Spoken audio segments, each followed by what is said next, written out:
Hey everyone, John Hendricks here for Boot Crew Media coming at you with another episode of The Drive presented by DraftKings Sports.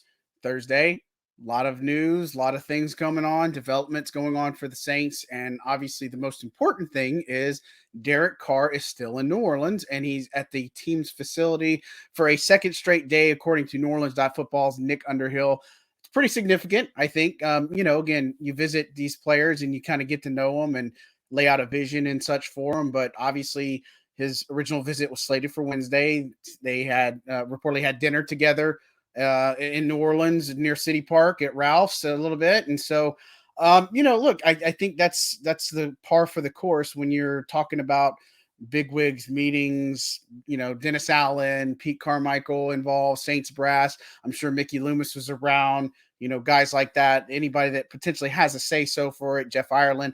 And so again, this is something obviously we're monitoring very closely. And, the Saints may have their future quarterback here. They may not.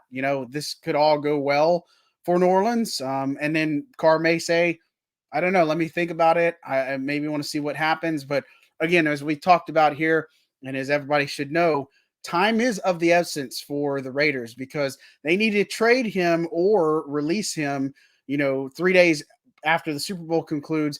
Otherwise, they're going to incur that $40+ million in guarantees that's owed to Derek Carr. So, look, a lot of familiarity there. We've seen this common theme with Dennis Allen and assembling his coaching staff. Even DeMario Davis was asked about, Derek Carr the other day by NFL Network's Andrew Siciliano. And so interesting remarks. And obviously Davis and Carr have a connection. They know each other kind of off the field, obviously, and such. And, any type of upgrade to the locker room, they should be more than happy with that, right? And so with Derek Carr still in New Orleans, that's kind of the latest right now happenings. Obviously, this is an interesting thing to keep an eye on. Compensation is probably going to be the biggest thing here and how they worked in the contract. It's been reported that only a third-round pick will get that. Saints can afford to get rid of that, from the compensatory process. Projected only to probably get a seventh there, but a third-rounder, look, I think you have to look at taking that deal, as far as other items that may materialize for you. Remains to be seen, but obviously their pursuit that was very aggressive for Deshaun Watson last year means something. This team has got to figure out the quarterback situation. And look, even if they get somebody like Derek Carr in there, I don't think that they should stop there. Obviously, maybe you don't bring in a veteran guy like an Andy Dalton again. Maybe you can actually draft somebody to develop behind Carr. That would be pretty cool. You could take a chance on Hendon Hooker, potentially. That would be an interesting scenario for the Saints. But look, it doesn't take a lot to fix and win this division. Atlanta is going to be able to be in a position where they can spend some more money. Carolina's got some good coaching now. Whether they field a contender this upcoming season, that remains to be seen. And, Tampa's kind of an afterthought right now. But look, the Saints are in a prime spot if they can keep up somewhat of the continuity. And look, there's concern there, right? Because you've lost a lot of assistants. You're bringing in a familiar staff that Dennis Allen is familiar with, and that's either going to work or it's going to blow up in his face, right? And I think that the trust factor with DA is a big thing for this team.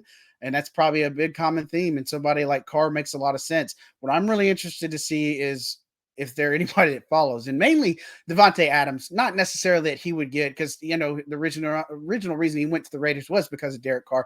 That contract is something that they probably can't absorb, or Las Vegas is not going to show. But going to be interesting to see how that works out. Josh Jacobs is a free agent as well. That's something to pay attention to.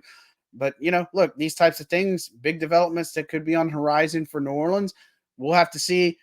I would anticipate that early stages of next week is probably when we hear, but if something happens before the Super Bowl, that would be quite interesting for the Saints.